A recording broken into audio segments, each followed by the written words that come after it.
Здравствуйте! В эфире информационный выпуск Камши Кушара. Сегодня в программе.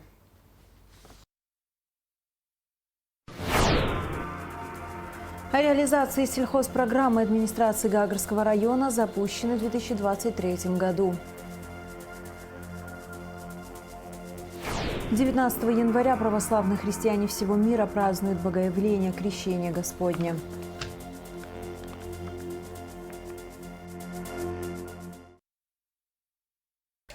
Днем 19 января в МЧС поступил анонимный звонок о том, что Сухумская вторая средняя школа заминирована. На место сразу выехали сотрудники СГБ, МВД, МЧС. Была организована оперативная эвакуация детей, педагогов. Здание было оцеплено, квартал проспекта Леона перекрыт. Бригада кинологов с собаками осмотрели здание и двор школы. В итоге информация о заминировании оказалась ложной. Сейчас ведется работа по выяснению личности звонившего. По словам министра по ЧС Льва Квициня, ведомство намерено обращаться в парламент с просьбой ужесточить наказание за подобные деяния. К великому сожалению, уже второй раз получаем такой сигнал, что школа заминирована. Для нас нету анонимный звонок или на самом деле что-то заминировано. Мы отработали совместно с КБ, МВД.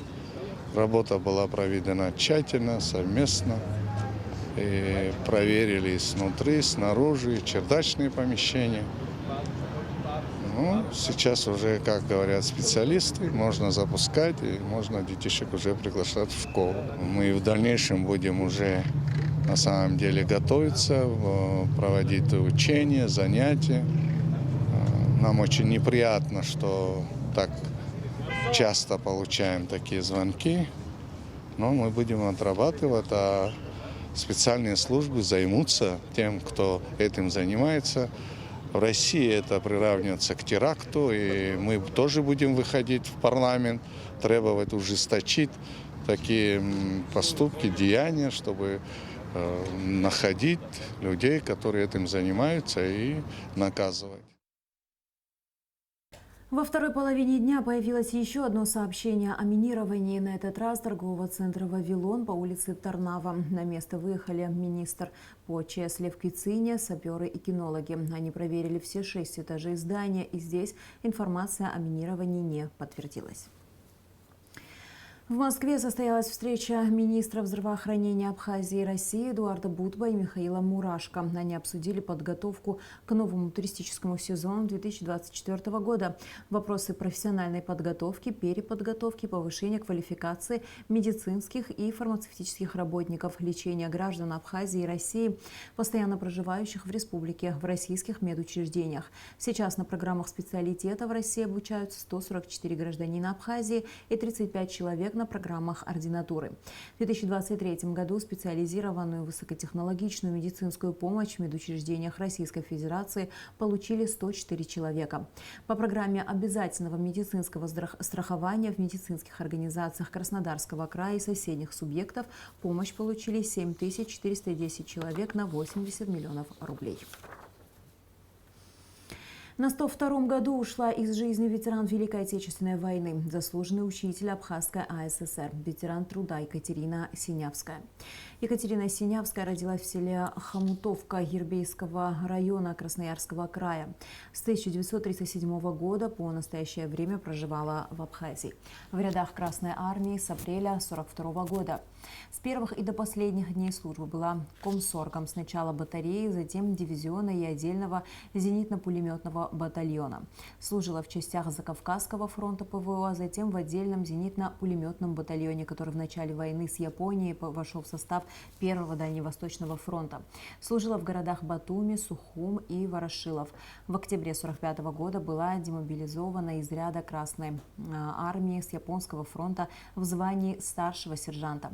После войны работала телефонисткой при Сухумском физико-техническом институте, затем преподавала немецкий язык в Гулрипской средней школе. Кавалер ордена Отечественной войны второй степени, награждена многочисленными медалями, в том числе медалью Жукова. В 2023 году администрация Гагарского района приступила к реализации сельскохозяйственной программы, направленной на поддержку и развитие села.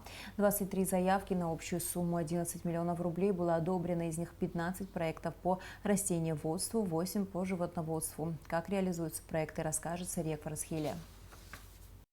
Животноводство и растениеводство – одни из ключевых отраслей сельского хозяйства. Лев Барганжи, проживающий в городе Гагра, уже давно разводит коров и развивает молочное направление. Благодаря сельскохозяйственной программе, осуществляемой администрацией Гагарского района, у фермера появилась возможность приобрести крупный рогатый скот, доильный аппарат и корм на общую сумму 1 миллион рублей. Я узнал о программе от друзей, от нашего городского депутата Эдуарда Харазия. И дальше вот мы пошли вместе в администрацию, обратились, и там нам сказали, какие нужно документы собрать. Вот мы начали собирать, собрали, бизнес-план составили и подали на развитие вот этого всего. Как видите, все хорошо, все прекрасно. И спасибо большое комиссии, которые одобрили нам, и главе Гагарского района. Спасибо большое. Реализация данной сельскохозяйственной программы началась в 2023 году. Из 25 заявок было одобрено 23. 8 проектов по животноводству, 15 по растениеводству. Семье Мукбы, проживающей в городе Пицунда в районе цитрусового совхоза, было выделено 280 тысяч рублей. Обратились в администрацию города Гагра, в сельхозотдел, где нас приняли. Мы им предложили свои варианты. Они помогли нам, приехали на место, посмотрели сад. Мы занимаемся этим не первый год. То есть вот вы видите здесь сад, он как и старые есть деревья, и молодые. Около этим деревьям старым около 80 лет уже. Высадку новых корней мы в количестве 300 штук осуществили. Это фихуа, мандарины, инжир, также персик и сливы. Не было такого, знаете, как что нам выделили там помощь финансовую или помогли с составлением проекта и все отвернулись. Каждый раз с любым вопросом, в любой день вы можете к ним прийти. Они всегда помогут, выслушают, какие-то свои идеи вносят. В селе Алагадзе в рамках программы на участке 60 соток высадили мандарины, 2 вида саженцев черешни, инжир и виноград. Крупный проект реализуется и в поселке Бзыпта, микрорайоне Аспа. Здесь высажено 250 корней фруктово-садовых деревьев, 2 вида хурмы, 4 вида груши и 13 сортов яблок. Урожай ожидается на 3-й год. Это все было также засажено лесом. Это все нужно было срезать, скорчевать и так далее, на что нужны были большие средства. То бишь это было в плане, но не одного дня, скажем так. Ну а покуда была такая программа, появилась, конечно, это было очень прекрасно со стороны администрации города Гагры. Это хорошая помощь, я считаю так. Особое спасибо хочу сказать, опять-таки, главе администрации Хагуш Юрия. В поселке Цандрипш проживает семья Анатолия Горбунова. Возвышенность, скалистые горы, покрытые снегом, и необыкновенный вид на море. Именно в таком месте реализуется проект Анатолия, на который ему было выделено 500 тысяч рублей. Здесь будет винодельческое хозяйство. Сначала нужно вырастить винограды, хорошие технические сорта виноградов, потом построится винодельня, будет вино.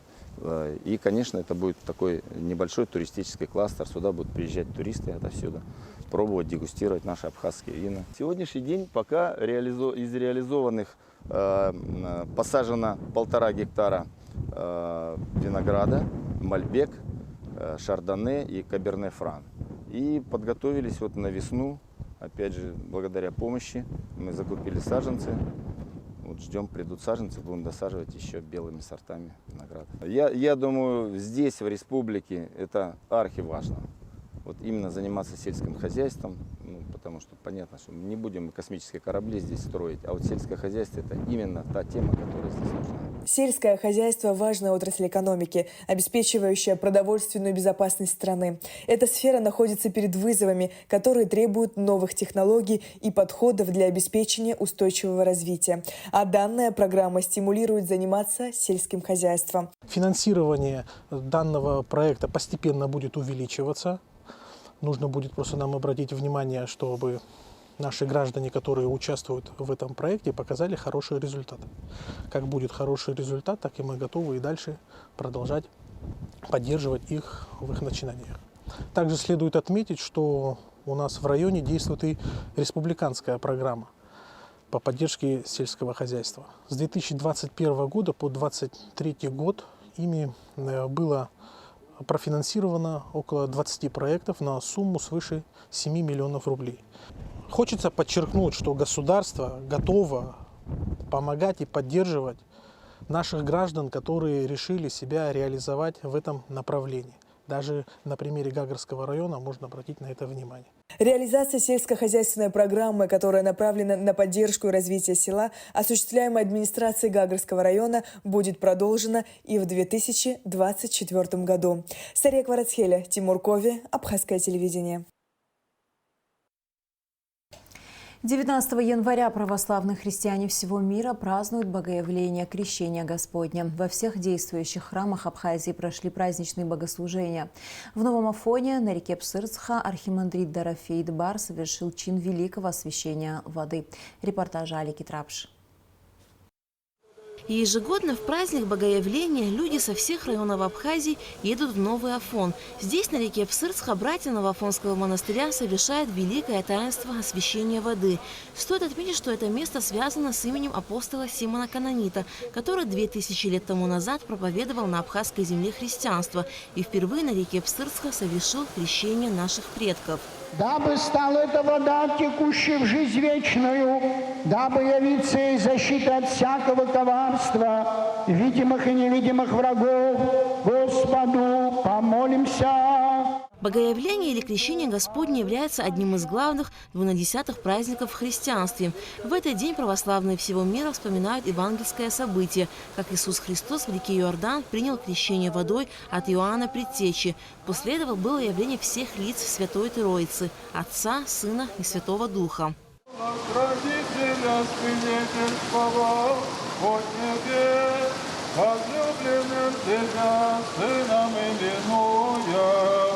Иду среди голубицы, отвергал его слова непреложность, явившийся в Христе Божий, мир просветивший, слава Тебе. Своим крещением в Иордане Спаситель положил начало таинства крещения одному из 7 главных церковных таинств, через которое человек как бы заново рождается для жизни во Христе. В день Святого Богоявления православные христиане с верой черпают и принимают освященную воду, поздравляя друг друга со светлым праздником. Я желаю всем, особенно жителям нашей республики, нашей Абхазии, тепла, добра, благодати Божьей, радости, чтобы были только светлые поступки, и чтобы наша Абхазия процветала, и чтобы она была более христианской, чем сейчас. Поздравляю всех с великим праздником Богоявления. Сегодня я оставил и школу, и спорт, чтобы прийти сюда. Мы с мамой каждый год сюда приходим и с освящением берем воду домой. Сегодня первый раз я был на богослужении в Новоафонском монастыре, потом мы прибыли сюда, на реку Псырцха, где происходило освящение воды. В 23 года для себя я принял такое решение, что я хочу креститься, принять христианство, и поэтому в такую дату я, посоветовавшись с отцом Дорофеем, выбрал вот дату 19 января. Сегодня я принимаю крещение, поэтому весь народ Абхазии я поздравляю с этим светлым праздником. Председатель Священной митрополии Абхазии архимандрит Дорофей Дбар рассказал об истории и традиции праздника Богоявления. Во всех церковных календарях сегодняшний большой христианский праздник, он не именуется крещением Господним, он именуется праздник Богоявления, Феофания, если говорить на том языке, на котором оно написано. То есть, когда Спаситель выходил из Иордана после крещения, был голос Отца, был снисхождение Духа Святаго в виде голубя, и это явление Святой Троицы, явление божественной природы самого Христа. Вот что главное мы празднуем. Потому что, к сожалению, иногда акцент делается на другие вещи. Это первое. Второе, в древности сегодняшний праздник одновременно праздновался с Рождеством Христовым. Разделение двух этих праздников произошло только в IV веке, потому что Рождество – это явление Бога во плоти, сегодняшний праздник – это явление божественной природы уже в самом Христе. Многие верующие в праздник Богоявления устраивают крещенские купания, считая, что вода очищает от грехов. Но на самом деле этот обряд не имеет отношения к церковным традициям. Купание в реках, источниках и море в этот день не принято, отмечает архимандрит Дорофей Дбар, и настоятельно рекомендует не делать этого.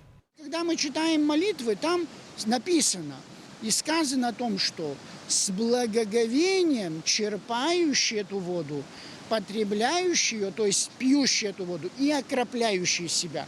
Вот это благоговейное отношение должно быть. Недопустимо, например, мы здесь стоим, освещаем эту воду, а чуть выше люди в ней купаются. Ведь мы же из нее пьем. И все люди мы пьем из этой воды. Поэтому мне кажется, что вот это новшество постсоветского времени, массовое купание, оно неприемлемо для нас, христиан Абхазии, не только как христианской, но и, собственно, как наши традиции тоже, когда мы с большим благоговением относимся к нашим рекам, которые даровал нам Господь Спаситель. Крещенская вода набирает особую силу и целебность. Она может стоять весь год и не портиться.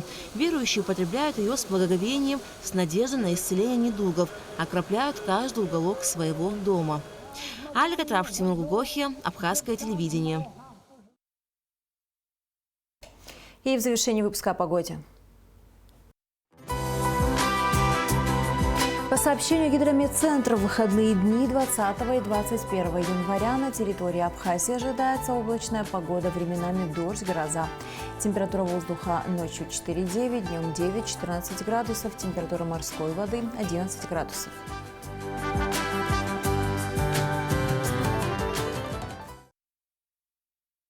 На этом наш выпуск завершен. До скорых встреч в эфире.